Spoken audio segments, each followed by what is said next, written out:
Oestrogen oedema pregnancy. আমরা normally প্রেগনেন্সিতে oedema দেখতে পাই। তো প্রেগনেন্সিতে ইডিমা এটা একটা গুরুত্বপূর্ণ কারণ হচ্ছে ইস্ট্রোজেন। আমরা কিভাবে হয় এটা একটু দেখতে চাই আজকে। দেখেন প্রেগনেন্সিতে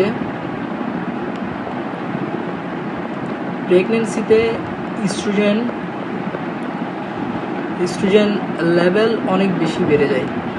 কেন বেড়ে যায়? ইস্ট্রোজেন কোন জায়গা থেকে প্রোডাকশন হয় প্রেগনেন্সিতে ইস্ট্রোজেন প্রোডাকশন হয় মেনলি ফিটোপ্লাসেন্টাল ইউনিট থেকে। এখানে দুইটা পয়েন্ট, একটা হচ্ছে ফিটাল পয়েন্ট। এই ফিটালের কোন অংশ থেকে আসে? এটা হচ্ছে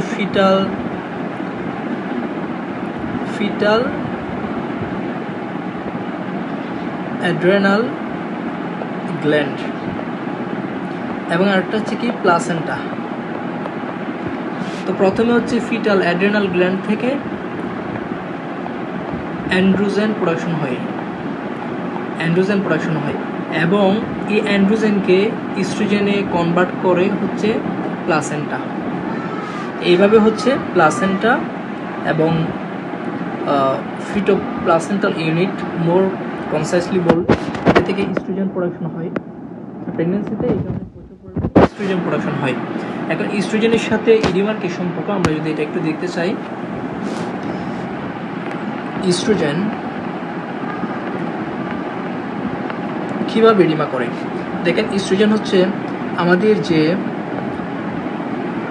ব্লাড ভেসেল রয়েছে, এটা হচ্ছে ব্লাড ভেসেল। তো ব্লাড ভেসেল আমরা এটা বলতে পারি ইন্ট্রাভাস্কুলার, আর পাশে হচ্ছে কি এক্সট্রা ভাস্কুলার কম্পার্টমেন্ট বা স্পেস। সো ইস্ট্রোজেন কি করে? ইস্ট্রোজেন হচ্ছে ইন্ট্রাভাস্কুলার ফ্লুইডগুলা এক্সট্রাভাস্কুলার স্পেসে নিয়ে যায়।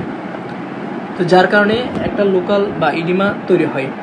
তাহলে ইন্ট্রাভাস্কুলার ভলিউম কমে যাচ্ছে। ইন্ট্রাভাস্কুলার ভলিউম কমে গেলে আমাদের যে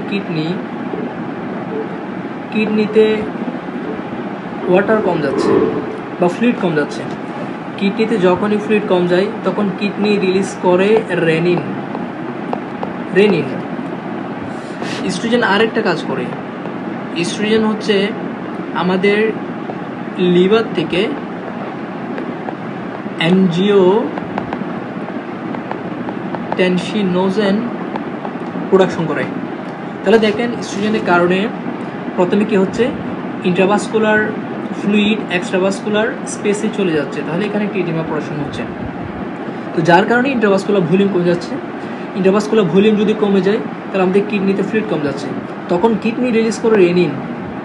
আবার এই ইস্ট্রোজেন লিভার থেকে হচ্ছে আমাদের অ্যানজিওটেনসিনোজেন রিলিজ করায়। তাহলে এই যে অ্যানজিওটেনসিনোজেন, এটাকে আমাদের এখন রেনিন কিসে কনভার্ট করবে আমরা জানি, সেটা হচ্ছে অ্যানজিওটেনসিনোজেন 1। আলটিমেটলি অ্যানজিওটেনসিনোজেন 1 থেকে অ্যানজিওটেনসিনোজেন 2, অ্যানজিওটেনসিনোজেন 2 হচ্ছে অ্যালডোস্টেরনকে অ্যাক্টিভ করবে। হ্যাঁ, আলটিমেটলি আমরা যেটা বলি renin, angiotensin, aldosterone system active হবে, রাস সিস্টেম অ্যাক্টিভ হলে আমরা জানি মেইন ইফেক্ট হচ্ছে আমাদের কী হবে, সোডিয়াম এবং ওয়াটার রিটেনশন হবে। সোডিয়াম এবং ওয়াটার রিটেনশন যদি হয়, আবার হচ্ছে আমাদের ইন্ট্রাভাস্কুলার ভলিউম বাড়বে, আবার হচ্ছে ইস্ট্রোজেনের কারণে লিকেজ হবে। সো এভাবে হচ্ছে ইডিমা প্রোডাকশন হয়, এভাবে হচ্ছে ইস্ট্রোজেন আমাদের ইডিমা প্রোডাকশন করে।